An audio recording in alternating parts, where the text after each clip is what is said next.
Bom dia, amados irmãos, graça e paz, amém? Um dia especial, o dia que nós vamos participar da ceia do Senhor. E nesse momento nós vamos ouvir a palavra de Deus. Então abra a tua Bíblia no Evangelho de Jesus segundo Marcos. Nós vamos ler o capítulo 5, a partir do versículo de número 24. Marcos, capítulo 5, nós vamos ler a partir do versículo de número 24.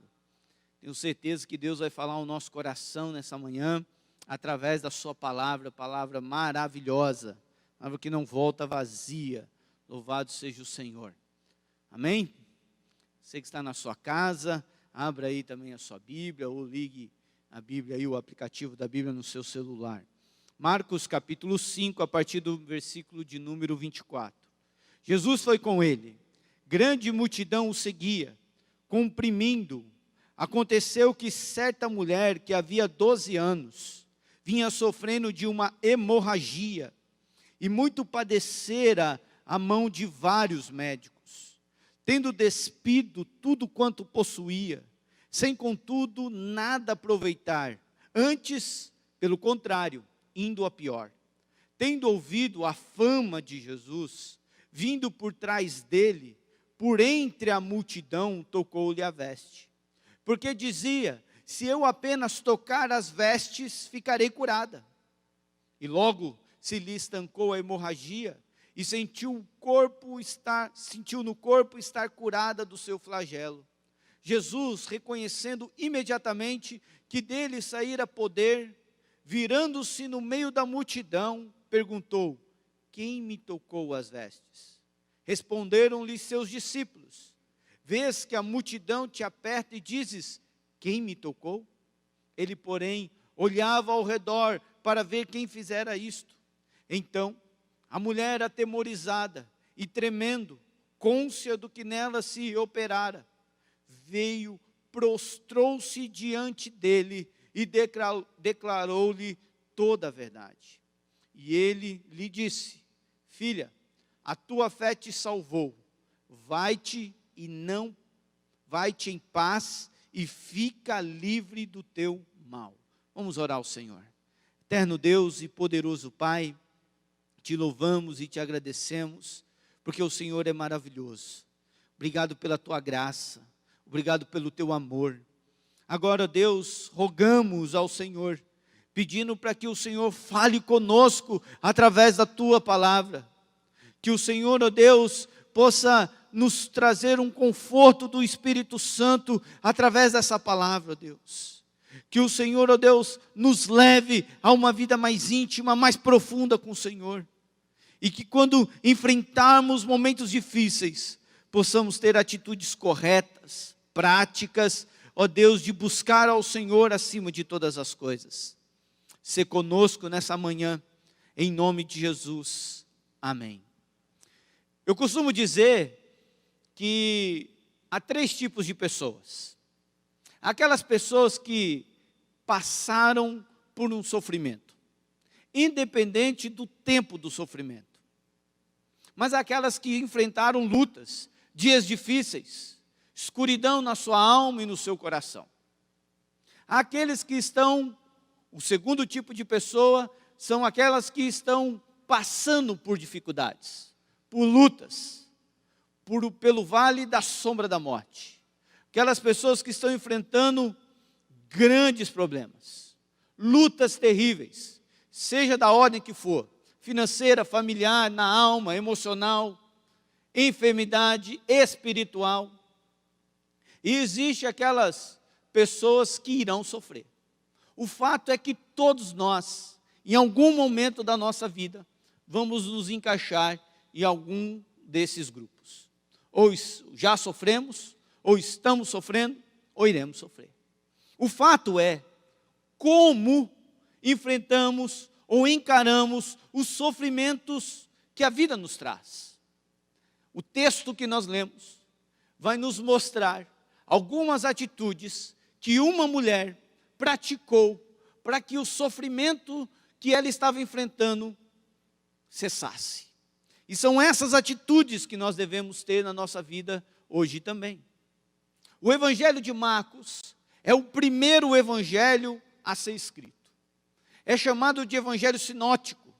A palavra sinótico vem do grego e é uma junção de duas palavras que significa ver conjuntamente. Quando lemos o texto de Marcos, nós também temos que ler o texto de Mateus, capítulo 9, versículos 20, 21 e 22, que narra a mesma história. Também temos que ler o texto de Lucas, capítulo 8, versículos de 34 a 48, que fala da mesma história. Se formos observar o evangelho de Mateus e de Lucas, nós vamos encontrar muitos versículos de Marcos. Marcos, por ter sido o primeiro evangelho a ser escrito por volta do ano, entre o ano, melhor dizendo, 55 a 70 depois de Cristo, de Roma, nós temos no evangelho de Marcos 661 versículos. Apenas 24 desses versículos não são mencionados em Mateus ou Lucas. Então, quando Mateus escreveu o evangelho, quando Lucas escreveu o evangelho, eles já tinham como base o evangelho de Marcos. A pergunta que talvez venha a nós nesse momento é: quem foi esse Marcos? Ele é chamado de João Marcos. João é o nome em hebraico e Marcos é o seu nome em romano. E a Bíblia fala muitas coisas sobre João Marcos, sobre Marcos. Podemos citar que ele fez parte da primeira viagem missionária do apóstolo Paulo. Lá em Atos, capítulo 12, versículo de número 12, dá um fato interessante para nós. A sua mãe se chamava Maria, mulher crente, temente ao Senhor, e que tinha um coração na obra, e era extremamente generosa, porque na sua casa se hospedava muitos crentes. Essa é a mãe de João Marcos. Ele então faz parte da primeira viagem missionária de Paulo e Barnabé. Mas o fato é que no meio da viagem, quando as coisas apertaram, ele volta para trás. E quando chega a segunda viagem missionária, o apóstolo Paulo, lá em Atos, capítulo 12, versículo 25, o rejeita. Não quer levar Marcos com ele, porque Marcos não conseguiu terminar a primeira viagem missionária. E é por causa desse problema que Paulo e Barnabé vão se separar. Paulo vai com Silas para a segunda viagem missionária e Barnabé fica com João Marcos. E o interessante é que lá em Colossenses, capítulo 4, versículo de número 10, diz que Barnabé era primo de João Marcos. Ele investe em João Marcos, ele cuida de João Marcos. João Marcos vai se tornar um discípulo de Pedro. Mais tarde, Filemão, versículo de número 24, Paulo vai chamar Marcos de cooperador. O próprio Marcos vai ficar durante um tempo preso em Roma com Paulo. Marcos foi chamado por Paulo, quando Paulo estava no final da sua vida, para vir assisti-lo, para ajudá-lo. E também as Escrituras dizem, em 1 de Pedro, capítulo 5, versículo de número 13, que esse Marcos, que não foi testemunha ocular dos fatos, ele não era um dos 12 apóstolos, mas ele aprendeu muita coisa, ele ouviu muita coisa aos pés de Pedro. Ele era um filho na fé de Pedro. E quando a igreja estava necessitando, principalmente os cristãos de Roma, de algo, de um evangelho, daquilo que falava da vida de Jesus, ele escreve esse evangelho.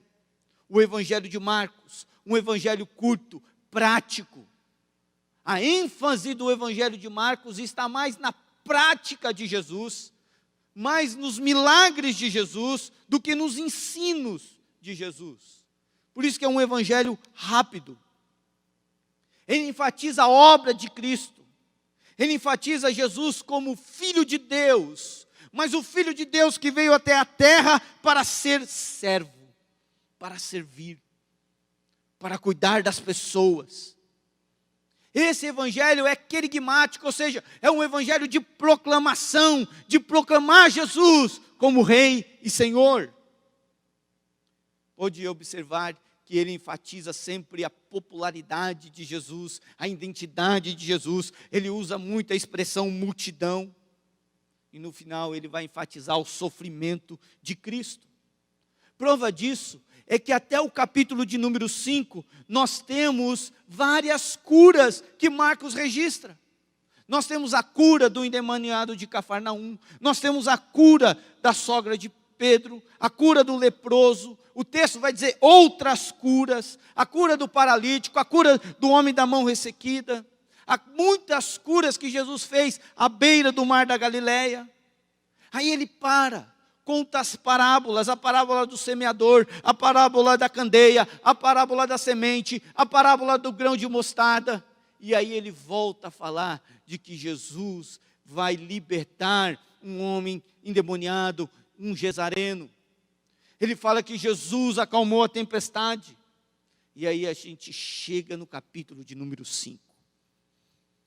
E quando a gente chega no capítulo de número 5, tem essa cura maravilhosa, após eles enfrentarem a tempestade, atravessarem o mar da Galileia. O versículo de número 17 diz, olha só, e entraram, capítulo 5, versículo de número 17, e entraram a rogar-lhe que se retirasse da terra deles. Jesus cura esse endemoniado Geraseno. Estando lá, eles pedem para que Jesus se retire daquele lugar. Jesus volta para dentro do barco e atravessa de novo o mar da Galileia. E quando ele volta para o outro lado do mar da Galileia, há uma multidão esperando. Há uma multidão ali querendo ver os milagres de Jesus. A grande multidão foi lá. E com essa grande multidão, foi um homem, que a Bíblia menciona o seu nome como Jairo. E diz quem ele era. Um dos principais da sinagoga. Ele não era um rabi. Ele não era um escriba. Mas quando diz que ele era um dos principais da sinagoga, que ele tomava conta da sinagoga. Ele era responsável pela sinagoga. Era um homem importante. E observe que ele faz o que todo pai e mãe faz. Quando o filho está doente, ou quando um filho precisa de alguma coisa, ele vence o orgulho, ele vence a sua soberba, ele vence qualquer coisa e vai atrás de Jesus. Não é assim que um pai e uma mãe faz? Quando o filho precisa de alguma coisa, a gente corre para tudo quanto é lado. A gente fica desesperado. É o meu filho, eu preciso ajudá-lo. O fato é que a filha dele estava doente e ele precisava de um milagre, ele precisava de uma cura e ele foi até Jesus. E Jesus dá uma resposta maravilhosa para Jairo. Ele pede para que Jesus imponha a mão sobre a sua filha. E Jesus então diz para ele: onde está a sua filha? Está na minha casa, então eu vou com você. Vamos até a sua casa. E Jesus foi com ele. Observe que com Jairo, ou melhor dizendo, além de Jairo, havia também uma grande multidão. E Jesus foi indo e a multidão o comprimia. O texto vai dizer isso. Apertava Jesus. É nessa hora que Marcos vai dar destaque a uma mulher. Se a Bíblia fala o nome de Jairo e diz que ele era um dos principais da sinagoga, a Bíblia não fala o nome dessa mulher. Não fala que ela é uma das principais mulheres da sinagoga. Se Jairo é importante, essa mulher não é. Se Jairo tem uma posição social, essa não é. Mas os dois vão ter um encontro profundo com Jesus. Porque Jesus é assim, ele não vê a classe social. Jesus, ele não vê o quanto você tem na conta bancária. Jesus quer transformar a sua vida. Essa é a diferença. E aí a narrativa bíblica continua. É no meio dessa grande multidão que está ali. E observe que aqui tem um outro ensinamento maravilhoso para nós. Multidão é diferente de indivíduo. Multidão é diferente de indivíduo. Muitos estavam ali. Muitos estavam ali. Mas há destaque para duas pessoas. Jairo e a mulher que sofria com o fluxo de sangue. É que Jesus nos vê, não como uma multidão qualquer, mas Ele nos vê particularmente. Ele sabe o seu problema, Ele sabe a sua dor, Ele sabe aonde dói, Ele sabe quando você levanta pelas madrugadas para o seu cônjuge não perceber, você se tranca no banheiro e lá você chora devido às lutas, devido às provações que você está passando. Ele te conhece, Ele te conhece. O texto bíblico continua, acompanha aí comigo. Aconteceu que certa mulher, e aí a Bíblia vai dizer, que uma mulher que estava sofrendo por 12 anos, não é um dia, não é uma semana, não é um ano, é 12 anos, 12 anos que ela vinha sofrendo de uma hemorragia, e as consequências são gravíssimas dessa hemorragia.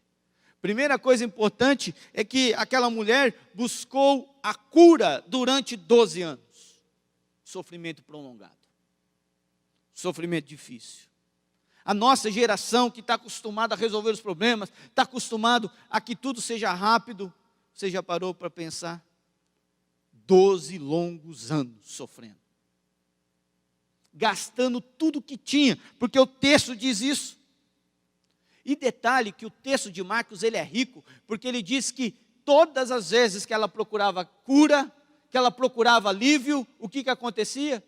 As coisas pioravam. Ia de mal a pior. Desde melhorar, piorava.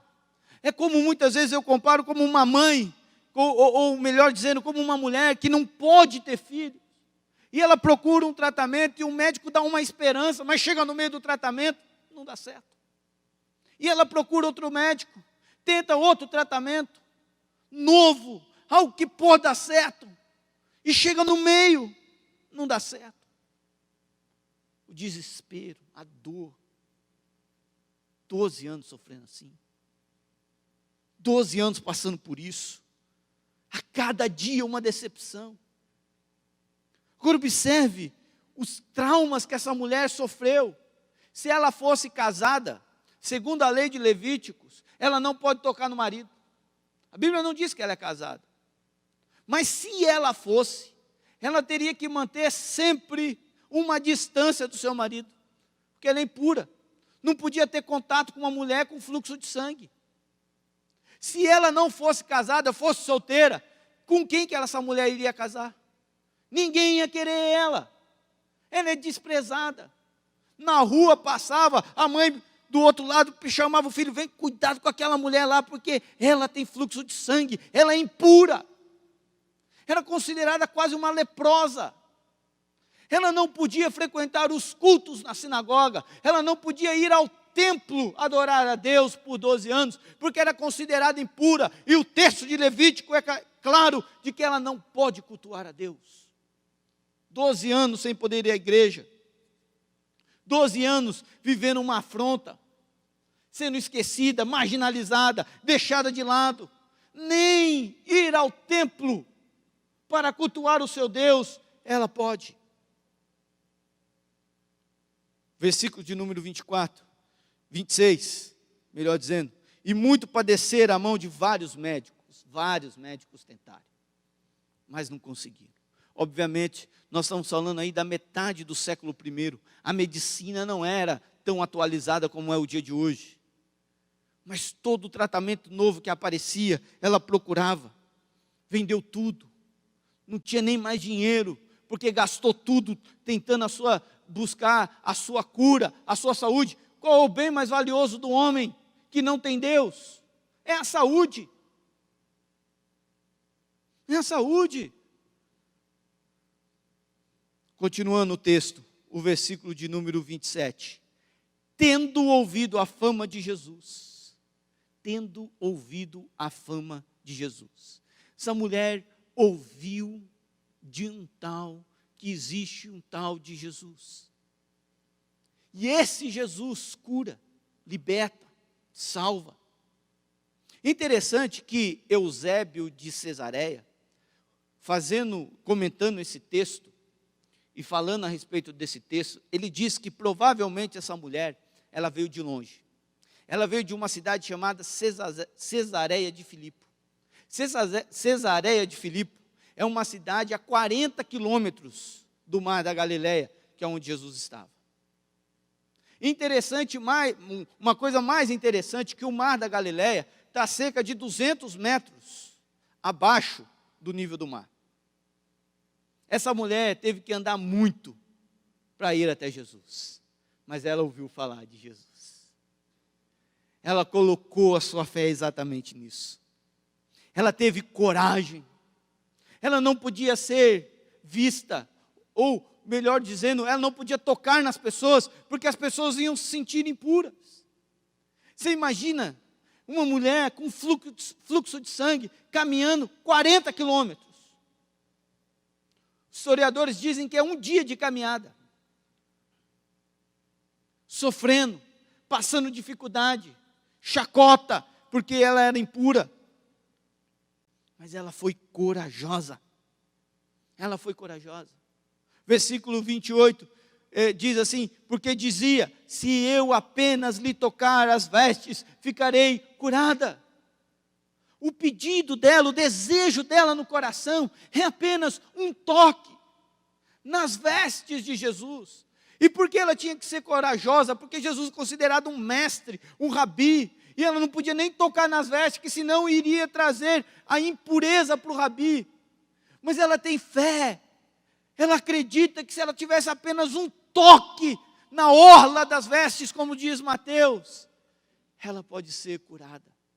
Coragem, fé, atitudes dessa mulher. Versículo 29. E logo se lhe estancou a hemorragia. Versículo 28 diz que ela tocou nas vestes de Jesus, ficou curada. Versículo 29, e logo se lhe estancou a hemorragia e sentiu no corpo estar curada do seu flagelo. Quando ela tocou em Jesus, a cura aconteceu. Aí Marcos continua. Marcos diz que, o texto, versículo de número 30, Jesus imediatamente reconheceu que do meio daquela multidão, alguém o tocou e saiu dele virtude, poder. Ao ponto de que os seus discípulos o indagam dizendo: Jesus, todo mundo está te tocando. Olha a multidão aí. Está todo mundo tocando no Senhor. Jesus falou: alguém me tocou de maneira diferente. Alguém me tocou de maneira diferente. Está vendo a diferença de multidão e indivíduo? E indivíduo. Aquela mulher, ela ficou quietinha, com medo de acontecer alguma coisa ruim com ela. Mas o interessante é o versículo de número 32, que diz assim: Jesus, porém, olhava ao redor para ver quem fizera isso. A expressão olhava ao redor é que Jesus sabia exatamente quem havia lhe tocado. Era como se eu estivesse olhando para alguém específico, como o seu Aldo, e perguntasse aqui, alguém, um homem com camiseta vermelha: quem é? Ele sabe que é com ele. Essa é a pergunta de Jesus: quem me tocou? Mas os seus olhos estão fixos exatamente em quem o tocou, que foi aquela mulher, mostrando para nós que Jesus sabe de todas as coisas. O primeiro sentimento, depois da cura, no coração daquela mulher é o medo. Fica escondida. O segundo é a humilhação. O texto diz que ela se prostra, ela se humilha diante de Jesus, ela adora Jesus, ela se coloca na presença de Jesus, ela humilhou-se. E aí, Jesus vai dar 3 coisas para ela. Jesus vai dizer a ela, o versículo de número 34, e ele lhe disse: filha, a tua fé te salvou. Primeira coisa que ela recebe é salvação. A palavra aqui, salvou, pode ser usada tanto para cura como para salvação. Segundo, Jesus vai dar a ela o que ela nunca teve: paz. 12 anos sem paz, 12 anos sofrendo, 12 anos sem conseguir dormir direito, perdeu o sono. Jesus devolve a ela o que ela perdeu faz 12 anos, paz. Terceiro lugar, Jesus dá a ela um livramento, porque o texto diz, fica livre do teu mal. É a cura, é a cura. O que a Bíblia mostra para nós e quais são as lições que nós podemos tirar para as nossas vidas? E eu elenquei aqui 3 lições para nós. Primeiro, tenha fé, nada está perdido. Nada está perdido. Tenha fé. Quando nós procuramos Jesus, quando vamos até Jesus, tudo pode acontecer. Essa mulher não titubeou, ela caminhou 40 quilômetros, ela sofreu com isso. Mas ela foi até aquele que pode resolver, aquele que tem a única saída para as nossas vidas. Ela ouviu sobre a fama de Jesus. E nós nessa manhã, estamos dia após dia, semana após semana, ouvindo que Jesus salva, que Jesus cura, que Jesus liberta. E procuramos resolver os nossos problemas, a nossa capacidade, do nosso jeito. Mas a lição para nós hoje é, vá até Jesus. Busque a ajuda de Jesus. Dobre os seus joelhos e clame, dependa única, exclusivamente de Jesus. Essa mulher nos ensina isso. A atitude dela. Tudo estava perdido aos olhos humanos. A medicina da época não tinha como curá-la, mas Jesus tem como curá-la. Jesus tem como intervir na sua situação. Jesus tem como agir na sua vida. Jesus tem. Nem tudo está perdido. Em Jesus, a nossa esperança é renovada. Louvado seja o Senhor. Por isso que a Bíblia diz que em Jesus nós temos novidade de vida. É uma nova vida, diferente da que eu tinha. Segunda atitude, toque. Toque, nem que for nas vestes, na orla de Jesus. Fé. Busquemos Jesus com fé, com a certeza, com a confiança de que Ele tem a última palavra nas nossas vidas. É a certeza de que seremos curados, que seremos salvos, libertos através do poder de Jesus. Então essas 3 atitudes essa mulher teve. Ela buscou a ajuda de Jesus. Ela teve fé que nada estava perdido. E ela tocou em Jesus. Ela creu. Ela acreditou no milagre. E o que ela recebeu? A tua fé te salvou. Ela teve o que outrora ela não tinha. Cura física, cura emocional e cura espiritual. Só em Jesus nós encontramos o nosso tudo. Jesus tem que ser a nossa suficiência. O seu marido não vai suprir todas as suas necessidades, nem a sua mulher, nem os seus filhos, mas Jesus supre todas as nossas necessidades. Todas as nossas necessidades. Vá em paz e fique livre do seu sofrimento. Hoje é um dia de você dizer, basta sofrimento. Eu vou buscar Jesus. Eu vou acreditar de que tudo vai melhorar em nome de Jesus. Vamos orar, vamos ficar em pé.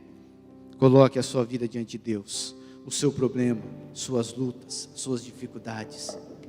Coloque diante do Senhor. Senhor Deus e Pai, em nome de Jesus, que essa palavra possa trazer fé ao nosso coração, Deus. Possamos crer de que o Senhor está agindo, levarmos as nossas causas até o Senhor.